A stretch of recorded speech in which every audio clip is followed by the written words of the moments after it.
A very good evening to all of you. सभी का warm welcome है Y T your English shooter पे। 22 नवंबर की क्लास आज की और इसको कवर करेंगे फर्स्ट एडिटोरियल के साथ द हिंदू के पैरोकियल लॉ। पैरोकियल लॉ इसका टाइटल है। बहुत ही इंटरेस्टिंग आर्टिकल है। हरियाणा की सरकार चाहती है कि प्राइवेट सेक्टर में भी आरक्षण यानी रिजर्वेशन का फायदा लोगों को मिले। तो सरकारी के साथ साथ अगर प्राइवेट में भी आरक्षण आपने लगा दिया, जैसे हरियाणा में लगने वाला है या लगने वाला था, तो इसके फायदे नुकसान क्या हैं इस आर्टिकल में आप देखेंगे। थॉट प्रोवोकिंग आर्टिकल है, सोचने पे आपको मजबूर करेगा। चलिए आज का क्विज भी देख लो। आर्टिकल को पढ़ना है और जो चीज़ें मैं आपको सिखाऊं, आपसे शेयर करूं, सब की सब इस क्विज पे अप्लाई करनी है। 11-12 इसमें आपको मिलेंगे क्वेश्चंस। इसमें सारी ग्रामर, वोकैबलरी के सारे वर्ड्स और कॉम्प्रिहेंशन के कुछ क्वेश्चंस मेंस लेवल के आपको मिल जाएंगे। क्लास के लास्ट में इस क्विज को सॉल्व करेंगे। 12 नंबर लाना आपका ऑब्जेक्टिव है, ठीक है। चलिए शुरू करेंगे क्लास को। आइए कुछ नया सीखते हैं।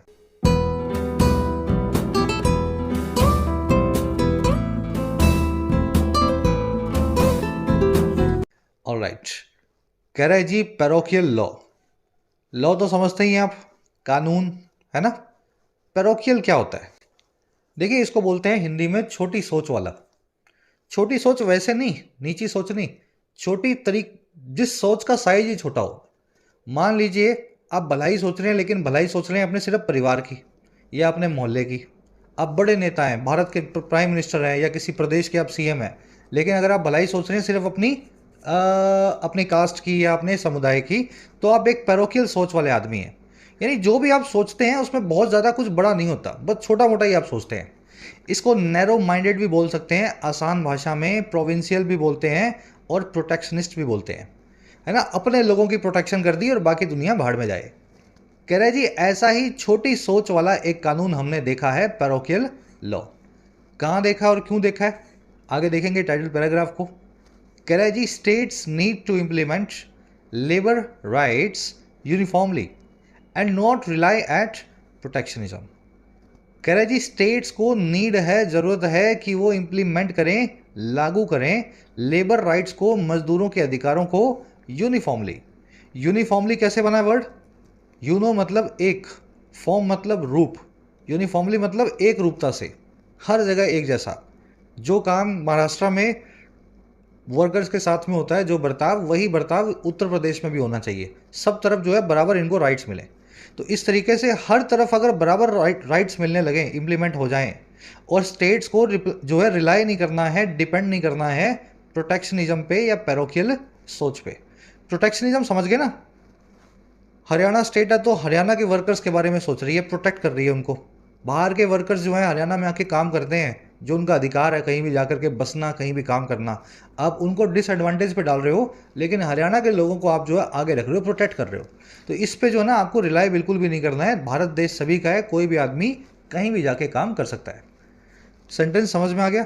स्टेट्स आपका सब्जेक्ट है, नीड इसकी वर्ब है, यूनिफॉर्मली मतलब एक रूपता से, यूनि की फॉर्म में, एक फॉर्म में। इसको कंसिस्टेंटली भी बोलते हैं, इक्वली भी बोल सकते हैं।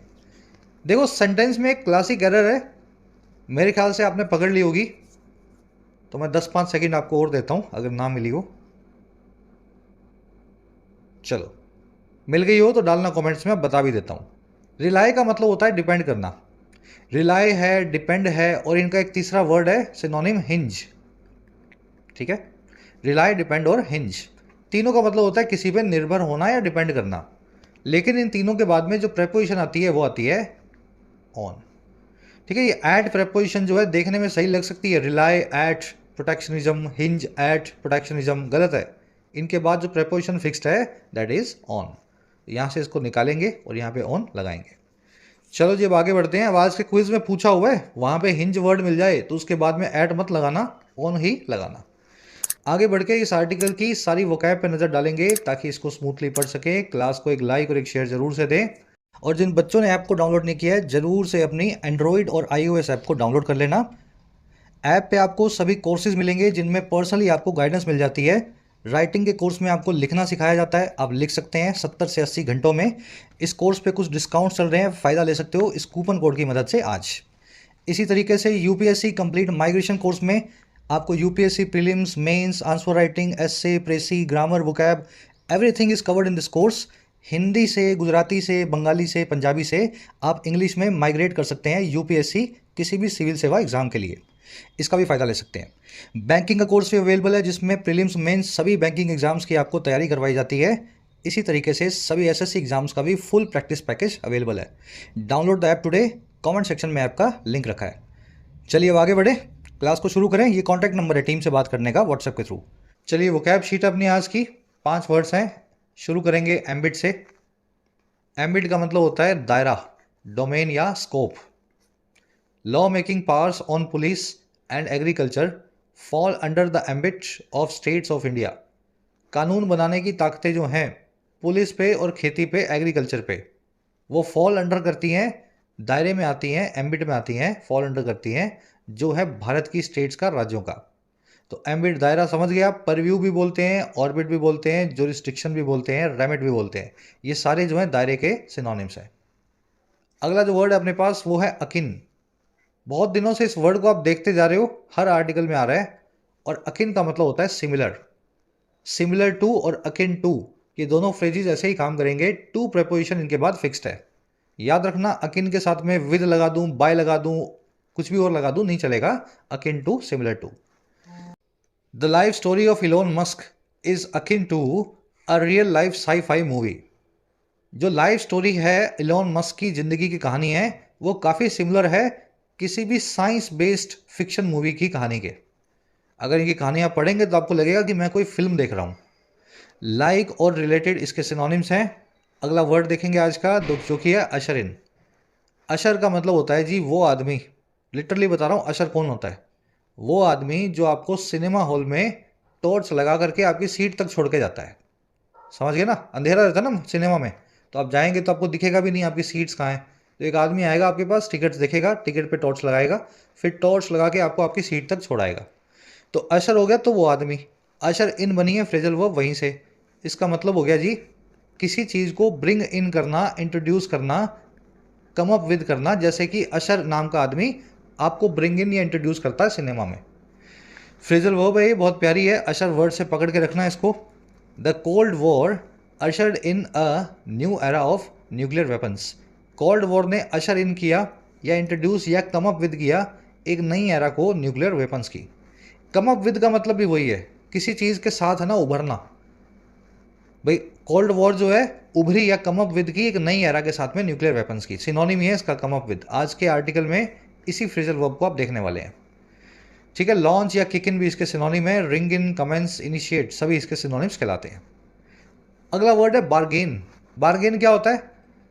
आपने देखा होगा कुछ लेडीज जो हैं सब्जी वब्जी वाले से काफ़ी मोल भाव करती हैं, 2, 5, 10 रुपए के लिए भी घंटों। जो ये प्रिसाइज जो एक्टिविटी है ना, 2, 5, 10 रुपए के लिए किसी से माथा मारना, इसी को बोलते हैं बार्गेन करना। अब बार्गेन जरूरी नहीं है पैसे के लिए की जाए। बार्गेन जो है आप किसी भी बेनिफिट के लिए कर सकते हैं। जनरली पैसे के लिए करेंगे, लेकिन पैसे के अलावा भी कुछ और बार्गेन भी हो सकती है ना। To negotiate in order to get the best deal और best price is to bargain. Bargain को हैगल करना और निगोशिएट करना भी बोलते हैं। इस वर्ड को आर्टिकल में देखेंगे। Never bargain for something that you can afford. कभी भी मोल भाव ना करें किसी ऐसी चीज़ का जिसे आप अफोर्ड कर सकते हैं। चलिए अगला अपना लास्ट फ्रेजल वर्ब है आज का, एक आउट। इसको वैसे बोला जाता है ईक आउट। ठीक है, लिखने में क्या है, एक आउट। मेरे जुबान पे भी वही चढ़ा हुआ है, लेकिन बोला जाता है इसको एक्चुअल में ईक आउट। देखिए इस वर्ड को समझना तो 2 मीनिंग है इसके। अगर आप मेंटल पिक्चर बनाओगे तो दोनों मीनिंग जो है दिमाग में बैठ जाएंगे। पहला जो है मीनिंग है इसका, जो ज़्यादा आप यूज़ होता हुआ देखेंगे, आपके पास लेट से खाना है 2 दिनों का, और आपको पता लग गया कि अगले 5 दिनों तक बाहर कुछ नहीं मिलेगा। अब ये 2 दिनों का खाना 5 दिनों तक चलाना है। तो 2 दिनों का खाना 5 दिनों तक कैसे चलाएंगे आप? बस उसी को ईक आउट करना बोलते हैं। भाई सुबह का नाश्ता मिस कर दिया, लंच में थोड़ा कम खा लिया, डिनर में कम खा लिया, फिर जो बच गया उसको अगले दिन के लंच में खा लिया। कुछ ऐसा ही करोगे ना आप। 2 दिन का खाना 5 दिन में कैसे करना है? किसी चीज़ को इकोनॉमिकली यूज़ करना ताकि उसको आप लंबा चला सकें। तो ये होता है ईक आउट करना, थोड़ा थोड़ा करके किस्तों में किसी चीज़ को ख़त्म करना। अब वहीं से इसका दूसरा मीनिंग भी निकला है। दूसरा मीनिंग क्या है जी? गुजारा करना। ये गुजारा ही कर रहे हो ना आप। 2 दिन का खाना 5 दिन में कौन खाता है? मजबूरी में कोई खाता होगा। तो जब आप गुजारा करके कुछ कमाते हो, गुजारा करके ज़िंदगी बिताते हो, वो भी ईक आउट करना कहलाता है। याद रहेगी फ्रेजल वर्ब। चलिए इसको यूज करके दिखाता हूं दोनों तरीके से। The world must ईक out earth dwindling oil reserves. दुनिया को धीमे धीमे इस्तेमाल करना चाहिए, ईक आउट करना चाहिए धरती के खत्म होते हुए ऑयल के रिजर्व्स को, तेल को। भाई बहुत कम रह गया, उसको थोड़ा थोड़ा चलाओगे तो चल जाएगा और 100 साल, नहीं तो 15-20 साल 30 साल में खत्म हो जाएगा। और वैसे ही दूसरा मीनिंग निकालता हूँ गुजारा करने वाली। Many rural Indian households कर लेना इसको, ठीक है। Eke out a living on tiny incomes. बहुत सारे रूरल हाउस होल्ड्स गुजारा करते हैं एक लिविंग का, एक जिंदगी का, टाइनी इनकम्स पे, छोटी छोटी आमदन पे, ठीक है। Eke out a living, eke out an existence, है ना, एक लिविंग का, एग्जिस्टेंस का गुजारा करना, ऐसा ही फ्रेज यूज होता है। चलिए डिटेल में करवाएं आपको 5-6 वर्ड्स। आज तो 2 वर्ड्स आपके लिए नए होंगे। अब आ जाओ आर्टिकल पे, एक समरी आपको दें किस बारे में लिखा हुआ है।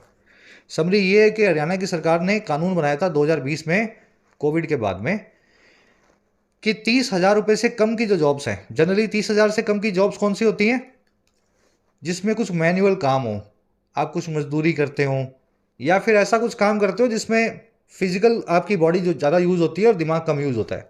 जहाँ दिमाग यूज़ करने लगोगे वो जॉब्स अपने आप 50,000 प्लस पे चली जाएंगी। तो 30,000 से कम की जो जॉब्स हैं उनमें आरक्षण मिलेगा प्राइवेट सेक्टर के अंदर भी। हरियाणा का ऐसा कहना था, हरियाणवियों को आरक्षण मिलेगा 75%। तो मान लीजिए किसी कंपनी को 100 आदमी चाहिए हरियाणा में 30,000 रुपये से कम की जॉब पे, या तो वो बढ़ा दे 30,500 की सैलरी रखे, जिस मर्जी को ले ले, लेकिन 30,000 रुपये रखना है तो 100 में से 75 उसको हरियाणवी लेने ही पड़ेंगे, 25 ही वो किसी बाहर के स्टेट के बंदों को ले सकता है। कानून देखने में बड़ा अजीब है। प्राइवेट सेक्टर को आप कैसे मजबूर करोगे भाई? यही बात जो है पंजाब हरियाणा की सुप्रीम कोर्ट ने भी कही, हरियाणा जो है हाई कोर्ट ने भी कही कि ये एक लाफेबल कानून है, हंसी के लायक कानून है। हरियाणा ऐसा बुद्धिमानी भरा समझदारी वाला काम करेगा, ये जो है हाई कोर्ट को उम्मीद नहीं थी। फिर हाई कोर्ट ने कुछ इसकी गलतियां बताई इस कानून की, कि अगर इसको लागू कर दें तो कितना नुकसान भारत पूरी कंट्री को ओवरऑल होगा। तो आज के आर्टिकल में एनालाइजिंग टोन में आप जो है देखोगे इस कानून को एनालाइज होते हुए, साथ ही सजेस्टिंग टोन में लिखा हुआ आर्टिकल है, आप क्या ऐसा कर सकते हैं कि स्टेट्स को ऐसे कानून ना बनाने पड़े, है ना। तो क्या क्या चीज़ें आपको करनी चाहिए सजेस्ट करके बता रहा है। तो चलिए शुरू करें। The Punjab and Haryana high court has done the right thing by quashing the Haryana state employment of local candidates act 2020। कह रहे जी जो हाई कोर्ट है पंजाब एंड हरियाणा की, उसने बड़ी अच्छी बात की है, has done the right thing. और कैसे की है? क्वैश करके, डिसरिगार्ड करके, कैंसिल करके हरियाणा के स्टेट के employment of local candidates act 2020 को। तो इन्होंने एक एक्ट बनाया था जिसको कोर्ट ने इस बार क्वैश कर दिया। अब ये कौन सा एक्ट था भाई? Haryana state employment of local candidate act. कह रहे जी ये वही एक्ट था that provides for 75% reservation to state domiciles in the private sector in jobs. कह रहे ये वही एक्ट था समझदारी भरा जो प्रोवाइड फॉर करता था, प्रोवाइड फॉर करना, किसी चीज़ का इंतजाम करना, जो इंतजाम करता था 75% रिजर्वेशन का स्टेट डोमिसाइल्स के लिए, स्टेट के रहने वाले लोगों के लिए। हरियाणा में जो पैदा हुए हैं या हरियाणा में जो 10 साल से रह रहे हैं वो डोमिसाइल होंगे। और ये सारा काम होगा प्राइवेट सेक्टर के अंदर, प्राइवेट सेक्टर की जॉब्स के अंदर। अच्छा कौन सी जॉब्स? प्राइवेट सेक्टर की सभी जॉब्स में लगेगा क्या? नहीं। कह रहे जी प्राइवेट सेक्टर की जॉब्स वो वाली jobs that provide a monthly salary of less than 30,000 rupees, जो कि प्रोवाइड करती हैं एक मंथली सैलरी को 30,000 रुपये से कम की। सेंटेंस बड़ा आसान है, मेरे ख्याल से piece by piece, word for word आपने पढ़ लिया। हरियाणा और पंजाब की जो हाई कोर्ट है सही काम किया उसने, क्वैश करके, डिसरिगार्ड करके या कैंसिल करके इस अजीब से कानून को, एक्ट को 2020 के, जो कि इंतजाम करता है 75% रिजर्वेशन का स्टेट डोमिसाइल्स के लिए, हरियाणा के लोकल लोगों के लिए प्राइवेट सेक्टर की जॉब्स में। और ये वो वाली जॉब्स होंगी जो देंगी महीने की सैलरी 30,000 रुपये से कम, 30 या 30,000 रुपये से कम। हाई कोर्ट सब्जेक्ट है आपका, हैज़ डन इसकी वर्ब है, just a minute. High court आपका सब्जेक्ट है और हैज़ डन इसकी वर्ब है। हरियाणा और पंजाब की हाई कोर्ट्स हैं, 2 हाई कोर्ट्स होगी तो वर्ब तो प्लूरल होनी चाहिए ना। देखो एक ही हाई कोर्ट है पंजाब और हरियाणा की, एक ही स्टेट हुआ करते थे, बाद में इनको डिवाइड किया गया, इसलिए हाई कोर्ट को आज भी पंजाब और हरियाणा हाई कोर्ट बोलते हैं। दोनों स्टेट के अलग अलग हाई कोर्ट नहीं है, चंडीगढ़ में बैठती है ये। क्वैश करना आपने देख लिया। दैट आया है इस एक्ट के लिए, एक्ट सिंगुलर है इसलिए दैट की वर्ब भी सिंगुलर है, प्रोवाइड्स फॉर। अगर दैट का जो एंटीसीडेंट है वो प्लूरल होता, एक्ट्स कई सारे होते, तो वर्ब को प्लूरल रखना पड़ता, एस को निकालना पड़ता।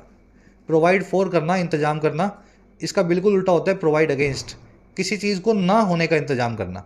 प्रोवाइड फॉर मतलब किसी चीज़ के होने का इंतजाम करना, अगेंस्ट मतलब ना होने का इंतजाम करना। डोमिसाइल मतलब लोकल जो है रहने वाले लोग हरियाणा में। दैट की वर्ब है प्रोवाइड्स, ये दैट आया है जॉब्स के लिए। अब देखो यहाँ जॉब्स के लिए दैट आया है, जॉब्स प्लूरल है, इसलिए दैट की वर्ब प्लूरल है। देखा ना, यहाँ एट के लिए आया था तो वर्ब सिंगुलर है। ध्यान दिया करो इस चीज़ का, बहुत मार्क्स खा जाती हैं ये चीज़ें, यही आपके पेपर में एग्जामिनर क्वेश्चन बना के आपको देता है। चलिए आगे बढ़ते हैं। ये जो लेस आप देख रहे हैं, क्या लेस की जगह पे लेसर लग सकता है क्या? कंपैरेटिव डिग्री जो देन है वो अपने साथ, देन जो है अपने साथ में कंपैरेटिव डिग्री लेता है, तो कंपैरेटिव डिग्री तो लेस की लेसर नहीं होती क्या?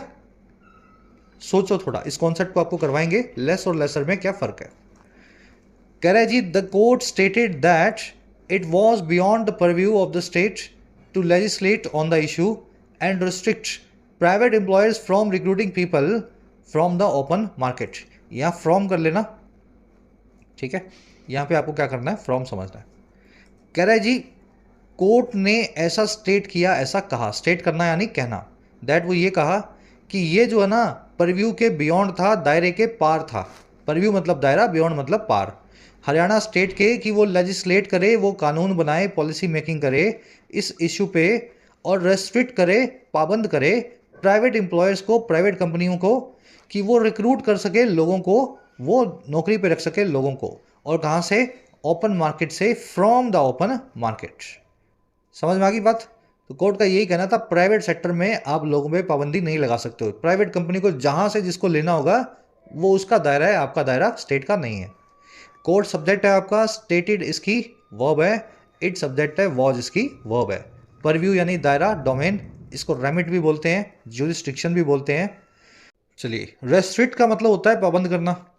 रेस्ट्रिक्ट, प्रिवेंट और कीप, तीनों का मतलब होता है किसी को पाबंद करना, किसी काम को करने से रोकना, है ना। और तीनों में जिसको भी आप जिस काम को करने से रोकते हैं, फ्रॉम लगा के वर्ब के आईएनजी फॉर्म में उस काम को बताते हैं। जैसे मैंने आपको रोक दिया टाइम वेस्ट करने से, I will restrict you from doing something, या फ्रॉम वेस्टिंग योर टाइम। मैं आपको प्रिवेंट भी कर सकता हूँ। तो ये की, प्रिवेंट और रेस्ट्रिक्ट के साथ में ये जो है ना, ये स्ट्रक्चर को हमेशा याद रखना। तो यहाँ भी फ्रॉम लगाया गया, एक्चुअल में क्या, मैंने विद लगाना था इसकी जगह यहाँ पे, और आपसे एरर पूछनी थी, लेकिन विद मैंने गलती से लगा दिया यहाँ पे। समझ गए ना? तो यहाँ तो फ्रॉम ही आएगा, फ्रॉम द ओपन मार्केट सही फ्रेज है, यहाँ पे फ्रॉम की जगह कुछ और नहीं लगाया जा सकता, विद भी नहीं आएगा। कह रहा it also held that the act was violative of equality guaranteed under article 14 and freedom under article 19 of the constitution. इसने ये भी कहा, मेंटेन किया या हेल्ड किया। देखिए, होल्ड करना, मेंटेन करना, किसी बात पे अड़े रहना, किसी बात को बार बार दोहराना। तो कोर्ट ने इस बात पे भी दोहराया कि जो एक्ट था वो वॉयलेटिव था, उल्लंघन करने वाला था, वॉयलेशन करने वाला था दो इक्वालिटीज की, दो मूल अधिकारों की। पहला जो है इक्वालिटी, जो गारंटेड है आर्टिकल 14 में। 14 में आपने कई आर्टिकल्स में, आर्टिकल 14 में कई इक्वालिटीज है ना, अलग अलग तरह की, कहीं भी जा सकते हो, कहीं भी रह सकते हो। और दूसरी जो फ्रीडम मिली हुई है आर्टिकल 19 में। तो ये आर्टिकल्स देख लेना प्रिसाइजली, इनका मीनिंग क्या है, मैं तो भूल गया हूँ, बहुत दिन हो गए। आर्टिकल 14 और आर्टिकल 19 में जो मूल अधिकार मिले हैं, दोनों में जो इक्वालिटी है उनको वॉयलेट करने वाला जो है एक्ट है, ये ऐसा कोर्ट का मानना है। इट आया कोर्ट के लिए, इट की वर्ब है हेल्ड, एक्ट की वर्ब है वॉज। वॉयलेटिव मैंने आपको बता दिया, उल्लंघन करने वाला, इसको वॉयलेशन करने वाला या ब्रीचिंग या इन्फ्रिंजिंग, है ना, काउंटरवीनिंग, इन सभी वर्ड से बता सकते हैं। एडजेक्टिव है वॉयलेटिव। कह रहे जी the court said that by allotting 75 reservation for locals the act militates against the rights of citizens of the rest of the country. तो कोर्ट ने यह कहा कि अलॉट करके 75% रिजर्वेशन को लोकल्स के लिए, हरियाणवियों के लिए, कह रहा है ऐसा करके ये जो एक्ट है ना, ये मिलिटेट अगेंस्ट करेगा, ये विरोध करेगा, ओपोज करेगा। और किसको? अधिकारों को या राइट्स को बाकी देश के बचे हुए जो पार्ट से आने वाले सिटीजन्स के। और कह रहा है and that such act could lead to other states coming up with similar enactments. और कोर्ट ने यह भी कहा कि ऐसे समझदारी भरे जो एक्ट्स हैं वो लीड टू कर जाएंगे दूसरी कई स्टेट्स के भी कम अप विद होने के साथ ही, इंट्रोड्यूस करने के साथ ही, अशर इन करने के साथ ही कई ऐसे सिमिलर इनेक्टमेंट्स को, इस एक्ट जैसे दूसरे कानूनों को, सिमिलर मतलब एक जैसा, इनेक्टमेंट मतलब कानून।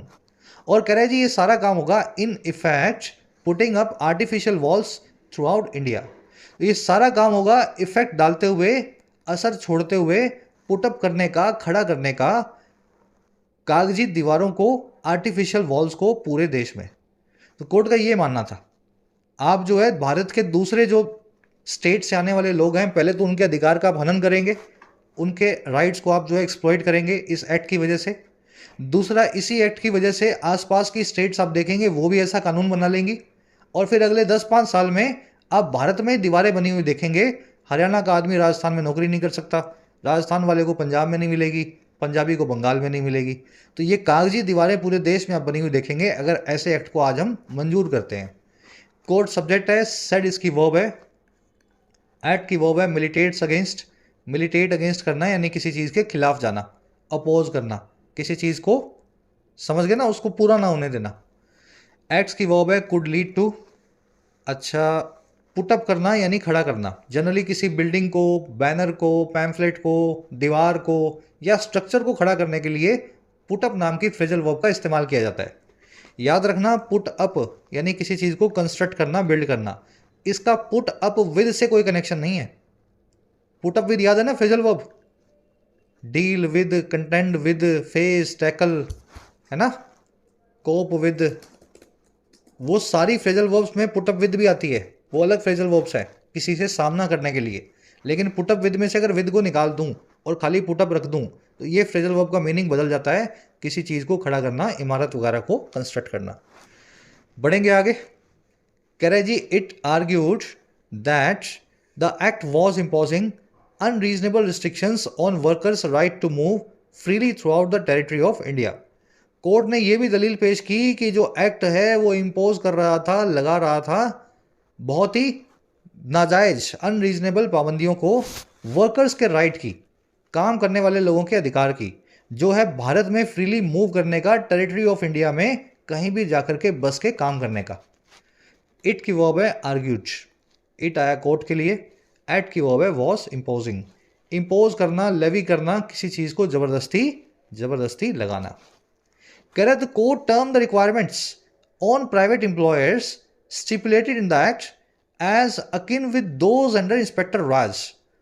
कह रहे फिर हमारी कोर्ट ने टर्म कर दिया, टर्म करना यानी किसी चीज़ को नाम देना, किसी चीज़ को नई जो है संज्ञा देना, है ना। तो कोर्ट ने नाम दिया, संज्ञा दी, जो रिक्वायरमेंट्स रखी गई हैं प्राइवेट एम्प्लॉयर्स पे इस एक्ट के अंदर, प्राइवेट कंपनी से जो मांग की गई है इस एक्ट के अंदर। और कह रहे हैं जो स्टिपुलेटेड है एक्ट में, जिनको बताया गया, लिखा गया एक्ट में, कह रहे हैं वो सारी रिक्वायरमेंट्स को कोर्ट ने नाम दिया है कि वो सिमिलर हैं उनके या उन रिक्वायरमेंट्स के जो इंस्पेक्टर राज में आज से 30 साल पहले हम देखा करते थे। 30 साल पहले इंस्पेक्टर राज हुआ करता था। इंस्पेक्टर राज का मतलब है हर जगह बहुत कानून थे। आपको नई दुकान खोलनी है तो 10 पहले आपको लाइसेंस चाहिए, 10 जगह घूस दोगे, लाइसेंस मिलेगा, तब आपकी दुकान खुलेगी। इंडस्ट्री लगानी है तो इंस्पेक्टर ही इंस्पेक्टर आएंगे आपके पास, कभी किसी डिपार्टमेंट से, कभी किसी डिपार्टमेंट से, है ना, आपकी जांच करने। तो इंस्पेक्टर राज की वजह से भारत में बिजनेस चल नहीं पाते थे।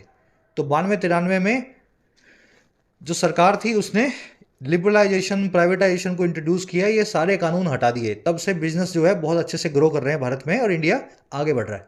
तो कोर्ट ने यही बोला कि आप तो 40 साल पुरानी जो है यादें ताज़ा कर रहे हो, इंस्पेक्टर राज के जो कानून है 2023 में फिर लगाना चाहते हो कि प्राइवेट कंपनियां जो हैं हरियाणा के लड़कों को ही लेंगी, बाहर के लड़के लड़कियों को नहीं लेंगी। कोर्ट की वर्ब है टर्म्ड, स्टिपुलेटेड मतलब जो जरूरी बनाई गई हैं, रिक्वायर्ड है एक्ट के अंदर।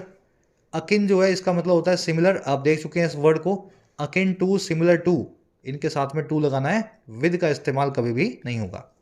दोज जो है रिक्वायरमेंट्स को रिक्वायरमेंट से कंपेयर करने के लिए यूज किया गया है। The requirements are akin to those, या दोज रिक्वायरमेंट्स जो इंस्पेक्टर राज में हुआ करती थी। दो चीज़ें जब आपस में कंपेयर होती हैं तो पहली चीज़ के जो चीज़ है दूसरी चीज़ के बराबर होनी चाहिए, एक जैसी होनी चाहिए। तो आप उसको दूसरी बार ना लिखें, आप उसके जगह पे दैट या दोज का इस्तेमाल करें। अगर तो वो सिंगुलर हो तब तो इस्तेमाल करें दैट का, अगर वो प्लूरल हो, रिक्वायरमेंट्स हो, तो इस्तेमाल करें दोज का। बढ़े आगे, चलो अब ऊपर वो कॉन्सेप्ट करवा देते हैं आपको फटाफट से।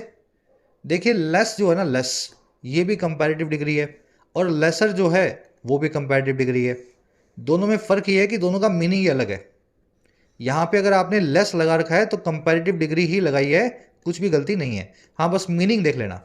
लेस का मीनिंग होता है, लेस का मीनिंग होता है डेफिशिएंट इन क्वांटिटी, साइज, और ये क्वांटिटी और साइज ही कर लो, ठीक है। किसी चीज़ का आकार या मात्रा में कम होना। मुझे ज़्यादा दूध चाहिए तो आई नीड मोर मिल्क, मुझे कम दूध चाहिए तो I need less milk. Milk क्या है, एक कमोडिटी है, इसका कुछ साइज होगा, कुछ क्वांटिटी होगी लीटर में, है ना। तो लेस का मतलब होता है कम, इसको बोल सकते हैं कम। इसका बिल्कुल उल्टा होता है मोर। और जो लेसर है ना, जो लेसर है, इसका मतलब होता है जी डेफिशिएंट इन इम्पोर्टेंस, ठीक है, इम्पोर्टेंस। इसका बिल्कुल उल्टा होता है ग्रेटर। समझे आप? जहां पे ग्रेटर लिखना है अगर उल्टा लिखोगे तो लेसर होगा, और जहां पे मोर लिखना है अगर उल्टा लिखोगे तो लेस होगा। इस कॉन्सेप्ट को अगर आपने समझ लिया तो आप जो है लेस और लेसर के बीच का डिफरेंस कर पाएंगे। एक क्वेश्चन लिख देता हूं मैं आपके सामने, दोनों आपके लिए क्लियर हो जाएंगे, ठीक है। मान लीजिए ऐसा लिखा जाए, वी हैड 500 रुपीज लेस या lesser than what was needed. हमारे पास 500 रुपये लेस या लेसर थे उससे जो की ज़रूरत थी, या जिस चीज़ की हमें ज़रूरत थी।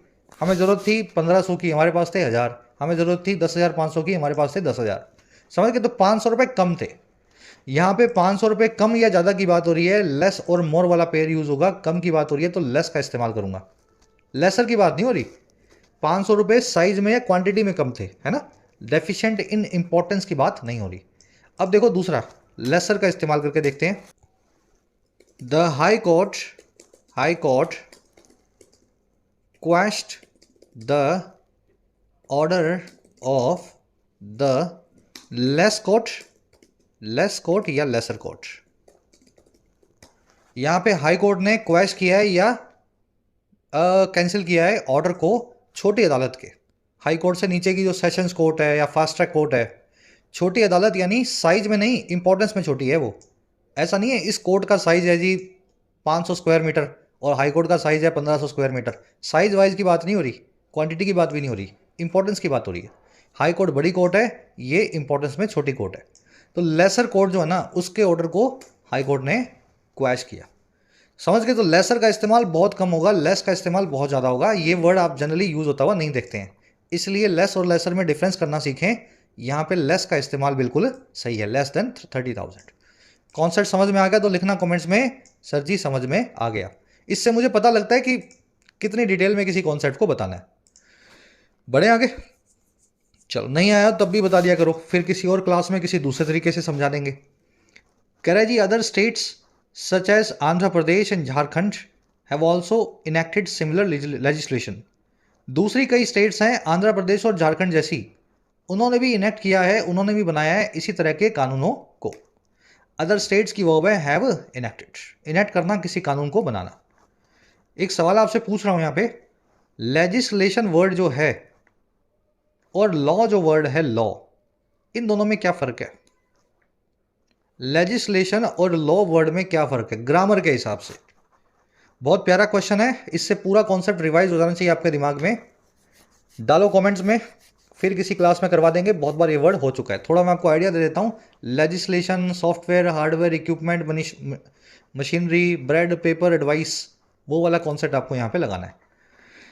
कह रहे the Andhra Pradesh high court observed that the state's bill passed in 2019 may be unconstitutional।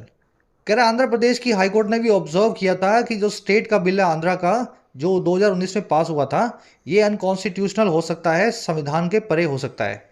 But it is yet to hear the case on merits. लेकिन अभी भी ये बाकी है केस की सुनवाई करना मेरिट्स के आधार पे। मेरिट्स का मतलब होता है वर्दीनेस या वैल्यू। अभी तक आंध्र प्रदेश की हाई कोर्ट ने इस केस को सुना ही नहीं है। मतलब इनको ये इस लायक भी नहीं लग रहा है कि इस पर सुनवाई की जाए। मतलब इन्होंने देखते बोल दिया कि ये अनकॉन्स्टिट्यूशनल जो है कानून है। जब कानून कोई कोर्ट में आएगा, इसको चैलेंज करेगा, तब इसको सुनेंगे। अभी तो कोर्ट ने सीधे ही बोल दिया कि इसको आप नहीं लगा सकते। आंध्र प्रदेश हाईकोर्ट की वर्ब है ऑब्जर्व्ड, बिल की वर्ब है मे बी, इट की वर्ब है इज। कह रहा है जी workers move to other states seeking job opportunities that are relevant to their skills and abilities. काम करने वाले मूव करते हैं अदर स्टेट्स में, सीख करते हुए जॉब अपॉर्चुनिटीज को, ढूंढते हुए नौकरी के मौक़ों को जो रिलेवेंट हैं, जो कि अप्रोप्रिएट हैं उनकी स्किल्स और एबिलिटीज़ के हिसाब से। तो लोग तो आते जाते रहेंगे, भारत भर में घूमते रहेंगे। वर्कर्स की वर्ब है मूव, दैट की वर्ब है आर। दैट आया है अपॉर्चुनिटीज़ के लिए, प्लूरल इसका एंटीसीडेंट है, इसलिए वर्ब भी प्लूरल है। रिलेवेंट का मतलब होता है संबंधित। तो जो काम आपको आता है वैसी नौकरी आप कहीं भी जाकर के ढूंढ सकते हैं, है ना, ये अधिकार तो आपको है ही भारत में। If states build walls and impose restrictions that prevent job seekers of other states from accessing opportunities, citizens of poorer states will have to eke out a living within their own regions. अब बता रहे हैं इसका नुकसान क्या होगा। अधिकार तो ठीक है, वो तो वायलेट होगा ही। कह रहा है अगर स्टेट्स ऐसी कागजी दीवारें बना देंगी, बिल्ड कर देंगी, पुटअप कर देंगी वॉल्स को, और लगा देंगी ऐसी ही पाबंदियों को, इंपोज कर देंगी रेस्ट्रिक्शंस को, जो प्रिवेंट करती हैं, रोकती हैं, रेस्ट्रिक्ट करती हैं जॉब ढूंढने वालों को। और किस चीज़ से? जो है दूसरी स्टेट से। और किस चीज़ से रिस्ट्रिक्ट करती हैं? जो है एक्सेस करना अपॉर्चुनिटीज़ को, ढूंढना मौक़ों को। कहीं भी जाओ, जॉब को ढूंढो और वहाँ पे काम करने लगो। अगर स्टेट्स ऐसी दीवारें बना देंगी कि लोग जो है लोगों को रोक दें वो, तो फिर क्या होगा जी? फिर जो सिटीजन्स हैं गरीब स्टेट्स के, पुअरर स्टेट्स के, उनको ईक आउट करना पड़ेगा, गुजारा करना पड़ेगा एक लिविंग को, एक ज़िंदगी को अपने ही रीजन में, देयर ऑन रीजन्स में। फिर तो हर स्टेट बना देगी। महाराष्ट्र भी बोल देगी मराठी आएंगे यहाँ पे तो 75%, आंध्रा, केरला, सब लोग अपने अपने हिसाब से दीवारें खड़ी कर देंगे। जिसके पास अपने प्रदेश में काम नहीं होगा उसको मजबूर हो जाना पड़ेगा अपने ही प्रदेश में काम करने के लिए। स्टेट्स की वर्ब है बिल्ड और दूसरी वर्ब है इम्पोज। दैट आया रेस्ट्रिक्शंस के लिए, रेस्ट्रिक्शंस प्लूरल है इसलिए दैट की वर्ब प्रिवेंट लिखी गई है, प्लूरल, पीछे एस नहीं लगाया गया। सिटीजन्स की वर्ब है विल हैव। ईक आउट करना यानी गुजारा करना, जानते हो ना इस फ्रेजल वर्ब को। Restrict someone from something, restrict या प्रिवेंट समवन फ्रॉम एक्सेसिंग, समझ गए ना? याद होगा आपको ऊपर कॉन्सेप्ट करवाया था। इनके साथ में जब भी किसी को आप रोकते हैं तो फ्रॉम लगा के बताते हैं किस चीज से आपने रोका। चलिए, this will affect the economy of the entire country. ये बेवकूफ़ी अफेक्ट करेगी, असर डालेगी पूरे देश की इकोनॉमी पे, अर्थव्यवस्था पे। कह रहा है while legislation that seeks to reserve blue collar jobs for locals is problematic and unconstitutional, there is a reason why there is resentment among locals in better off states. अब कह रहा है ये कानून बनते क्यों हैं? कह रहा है ऐसे कानून इसलिए बनते हैं कि जहां ये लेजिस्लेशन जो है, ऐसा कानून जो है जो कोशिश करता है रिजर्व करने की, आरक्षित करने की छोटी मोटी नौकरियों को, ब्लू कॉलर जॉब्स को, मैनुअल नौकरियों को, जहां पे आप हाथ से काम करेंगे, और किसके लिए? लोकल्स के लिए। कह रहा है जहां इस तरह का जो कानून है वो प्रॉब्लमेटिक है और अनकॉन्स्टिट्यूशनल है, गलत है और असंवैधानिक है। कह रहा है वहीं पे इनके पास रीजन जरूर होता है। ऐसी स्टेट्स के पास हमेशा कारण होता है कि क्यों वहां पे गुस्सा हो, क्यों वहां पे रिसेंटमेंट हो, आक्रोश हो लोकल्स के लोगों के बीच में। और ये कहां पे होता है? बेटर ऑफ स्टेट्स में, ऐसे राज्यों में जो अमीर हैं, बेटर हालातों में। और ये क्यों, किस चीज के लिए गुस्सा होता है? रीजन जो है गुस्से का होता है उनकी जॉब्स का, over their jobs being taken up migrant workers, उनकी जॉब्स को हथियार लिए जाने का माइग्रेंट वर्कर्स के द्वारा, दूसरी स्टेट से आने वाले लोगों के द्वारा। कह रहा है and which has compelled their governments to come up with knee jerk protectionist measures. और कह रहा है यही वो चीज है जिसने कंपेल किया है, मजबूर किया है इन अमीर जो है प्रदेशों की सरकारों को, गवर्नमेंट्स को, कि वो कम अप विद करें, वो इंट्रोड्यूस करें नी जर्क प्रोटेक्शनिस्ट मेजर्स को, ऐसे कदमों को जो प्रोटेक्शनिस्ट हों, जो छोटी सोच वाले हों, प्रोटेक्शन देते हों सिर्फ लोकल लोगों को, और जो नी जर्क वाले हों, जो इंपल्सिव हों, बिना सोचे समझे गए हों। सारे वर्ड्स मैं आपको करवा देता हूं, एक बार मीनिंग निकाल लो। सेंटेंस बड़ा अच्छा है, थोड़ा लंबा है, एक बार रिपीट कर रहा हूं। जहां पे ऐसा कानून जो कि ब्लू कॉलर जॉब्स के लिए रिजर्व करे लोकल्स के लिए, कह रहा है ये कानून बड़ा खराब है और असंवैधानिक है। कह रहे वहीं पे कानून बनाने वाले की कोई गलती ज़्यादा है नहीं। कह रहे क्योंकि रीज़न हमेशा होता है कि क्यों वहाँ पे रिसेंटमेंट होगा लोकल लोगों के बीच में, अमीर प्रदेशों की, और वो रिसेंटमेंट होगा, गुस्सा होगा या आक्रोश होगा इस चीज़ के ऊपर कि उनकी जॉब्स जो है टेकअप की जा रही हैं, कब्जाई जा रही हैं, हथियाई जा रही हैं बाहर से आने वाले माइग्रेंट वर्कर्स के द्वारा। और कह रहे यही रीज़न जो है, जो होता भी है, कह रहे यही रीज़न जो है इसी ने कंपेल किया है, मजबूर किया है हरियाणा की या आंध्र प्रदेश की सरकारों को कि वो कम अप विद करें, वो उभर करके आएँ या ले करके आएँ एक ऐसे प्रोटेक्शनिस्ट मेजर्स को जो नी जर्क होंगे, जो ज़्यादा सोचे समझे नहीं होंगे। पब्लिक चाहती है तो बना दो कानून, खुश कर दो पब्लिक को। चलिए अब सेंटेंस की स्ट्रक्चर देखेंगे। लेजिस्लेशन जो है इसकी वर्ब है इज, दैट आया है लेजिस्लेशन के लिए, दैट की वर्ब है सीक्स। लेजिस्लेशन सिंगुलर है इसलिए दैट की वर्ब भी सिंगुलर है। रीजन की वर्ब है इज, देयर से क्लोज शुरू हुआ है इसलिए वर्ब को सब्जेक्ट से पहले रखा गया है। रीजन्स अगर सब्जेक्ट होता तो वर्ब यहाँ पे आर होने वाली थी। ठीक है, सब्जेक्ट वर्ब को मैच करना है। अगेन रिसेंटमेंट की वर्ब है इज, देयर से क्लोज शुरू हुआ इसलिए वर्ब सब्जेक्ट से पहले है। रिसेंटमेंट मतलब गुस्सा या आक्रोश, किसी चीज़ को लेकर के नाराजगी। बेटर ऑफ मतलब बेहतर। वर्स ऑफ मतलब बदतर। बेटर ऑफ, वर्स ऑफ एक दूसरे के एंटोनिम्स है। विच की वर्ब है हैज़ कंपेल्ड, कंपेल करना, किसी को मजबूर करना। कम अप विद करना, अशर इन करना, किक इन करना, इंट्रोड्यूस करना, रिंग इन करना, किसी चीज़ को लेकर के आना। नी जर्क मैंने आपको समझा दिया, जो बिना सोचे समझे हो। इस वर्ड का मतलब ये होता है अगर आपके नी पे कि कोई एक चोट मारी जाए घुटने पे, मान लीजिए आपके घुटने पे किसी ने कुछ मार दिया हल्का सा, है ना, गलती से भी मार दिया, तो आपका घुटना अपने आप उड़ जाएगा सामने वाले के पेट में। आप करके देखना इसको कभी भी। नी पे अगर हल्का सा किसी के मार दिया जाए तो वो नी अपने आप ऊपर उड़ जाता है ना। आपको दर्द होगा, पेन होगा, आप उसको प्रोटेक्ट करेंगे। तो नी एक जर्क करता है और यहीं से हमने एक वर्ड बना रखा है नी जर्क। हर वो चीज़ नी जर्क होगी जो सडन या स्पॉन्टेनियस होगी या इंपल्सिव होगी, जो सोची समझी नहीं होगी। घुटने पे अगर मारें तो घुटना अपने आप ऊपर उठ जाता है, आप सोचते नहीं हो। तो अगर जिंदगी में बिना सोचा समझा कोई भी काम है तो वो आपकी नी जर्क रिएक्शन है। ठीक है, वर्ड का ओरिजिन मैंने आपको बता दिया, याद रहेगा इससे। चलिए बढ़े आगे। जो मैंने पूछा था आपसे लेजिस्लेशन और लॉ में क्या फ़र्क है। लेजिस्लेशन एक ऐसा नाउन है जिसके पीछे एस नहीं लग सकता, ये एक अनकाउंटेबल नाउन है। लॉ तो आप एस लगा के बना दोगे लॉज, लेकिन लेजिस्लेशन के साथ में ऐसा नहीं हो सकता, है ना। Bread, paper, advice, legislation, machinery, equipment, software, hardware, ये सारे इस टाइप के वर्ड्स हैं। कह रहे जी there are more than a few private employers who exploit the migrant worker, migrant labour market. कह रहा है जी कुछ एक से काफ़ी ज़्यादा प्राइवेट एम्प्लॉयर्स हैं, मोर than a few private employers हैं जो एक्सप्लॉइट करते हैं, शोषण करते हैं माइग्रेंट लेबर का, बाहर से आने वाले मजदूरों का, उस मार्केट का। कह रहा है as such workers tend to work long hours for low wages with little or no protection or benefits. कह रहा है क्योंकि ये जो बाहर से आने वाले वर्कर्स हैं इनकी आदत होती है, इंक्लिनेशन या प्रवृत्ति होती है, ये टेंड टू करते हैं कि ये लंबा काम करें, वर्क आवर्स को लंबा तक खींचे, कम तनख्वाह पे, वेजेस पे, बिना किसी या लिटिल जो है सोशल प्रोटेक्शन के या बेनिफिट के। तो बाहर से आने वाला ज़्यादा काम करेगा, कम पैसे लेगा। लोकल आदमी जो है पूरे पैसे मांगेगा और उतना ही काम करेगा जितने पैसे आप दे रहे हो।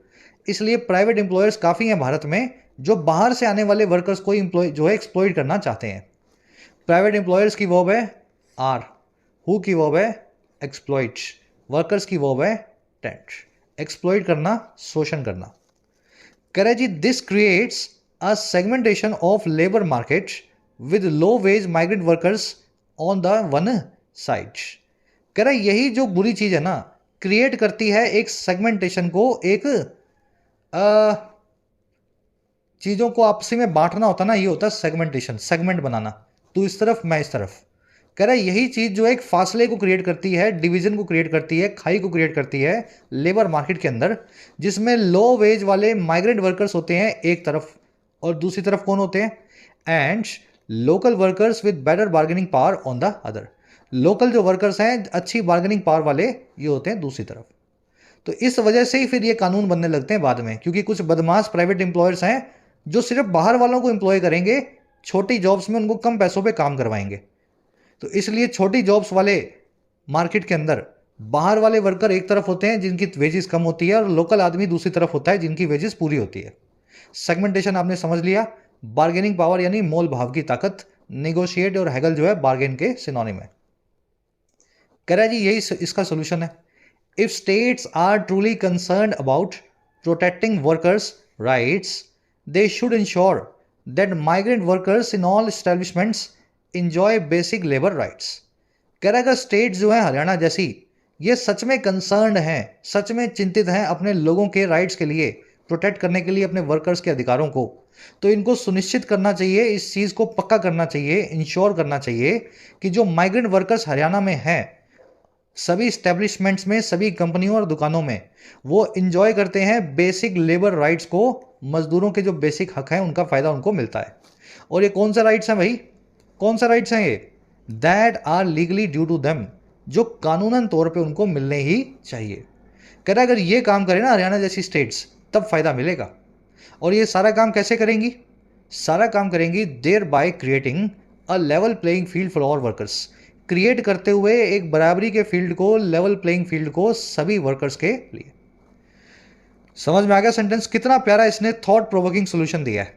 हरियाणा में हरियाणा के लड़के लड़कियों को प्रोटेक्शन देने की कोई ज़रूरत नहीं है। आप सीधा सा ये कानून बना दो कि यूपी से, बिहार से, राजस्थान से, एमपी से या महाराष्ट्र से जो भी वर्कर हरियाणा में काम करेगा उसको पूरे बेनिफिट आपको देने हैं। जब सबको बराबर बेनिफिट देने होंगे तो प्राइवेट एम्प्लॉयर कभी किसी को प्रेफरेंस देगा ही नहीं। अभी वो प्रेफरेंस इसीलिए देता है बाहर वालों को क्योंकि बाहर वाले कम तनख्वाह पे काम करते हैं हरियाणा में आकर के, है ना। तो आपको सबकी तनख्वाहें बराबर करवानी है, फिर ऐसे कानूनों की कोई ज़रूरत आपको नहीं पड़ेगी। स्टेट्स की वर्ब है आर, दे की वर्ब है शुड इंश्योर, वर्कर्स की वर्ब है एंजॉय, दैट की वर्ब है आर। इंजॉय एक ऐसी वर्ब है जिसका हमेशा एक ऑब्जेक्ट ज़रूर होगा। अगर ऑब्जेक्ट नहीं होगा तो आपको रिफ्लेक्सिव का इस्तेमाल करना पड़ेगा। Enjoy myself, enjoy ourself, enjoy themself, है ना, इस तरीके से। देयर बाय का मतलब होता है इस प्रकार से या इसके चलते या इस जरिए। कह रहा this will also be a curb on exploitative practices by employers. कह रहा है साथ ही साथ ये कर्ब होगा, एक लगाम होगी, एक कंट्रोल होगा शोषणकारी नीतियों पे, एक्सप्लॉयटेटिव प्रैक्टिसेस पे जो एम्प्लॉयर्स चलाया करते हैं ऐसे प्रदेशों में। Protectionism in the labour market is not the answer.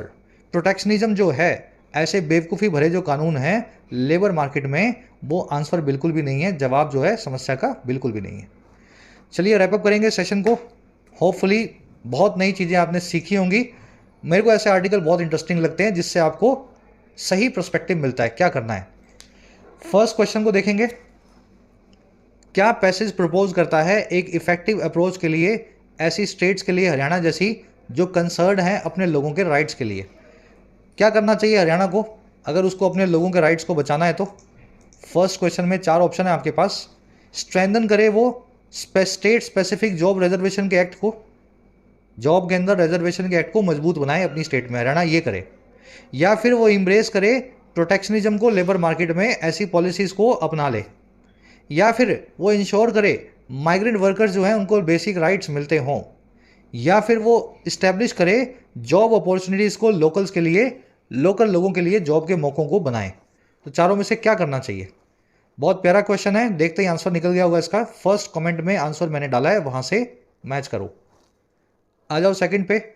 Main argument क्या है प्रेजेंट की गई है पंजाब हरियाणा हाईकोर्ट के द्वारा अगेंस्ट इस एक्ट के? सबसे बड़ी खामी हाईकोर्ट ने एक्ट में क्या बताई है? 4 खामियां आपके सामने लिखी गई हैं। ये डिस्क्रिमिनेट अगेंस्ट करता है, भेदभाव करता है माइग्रेंट वर्कर्स के खिलाफ। ये बहुत ज़्यादा रिजर्वेशन आता है स्टेट वाले लोगों के लिए, बहुत रिजर्वेशन लेकर के आता है। ये पाबंदियां लगाता है प्राइवेट एम्प्लॉयर्स पे, और या फिर ये वॉयलेट करता है फ्रीडम ऑफ एम्प्लॉयमेंट को। देखो ये क्वेश्चन मेंस लेवल का है क्योंकि 2 से 3 आंसर आपको सही लगेंगे इन तीनों चारों में से। लेकिन आपसे मेन आर्गुमेंट पूछी है। मेन का मतलब है प्राइमरी। हो सकता है 3 आर्गुमेंट सही हों लेकिन उनमें से एक ही प्राइमरी होगी। फर्स्ट कमेंट में आंसर है और मैं इसका हिंट भी डाल रहा हूँ।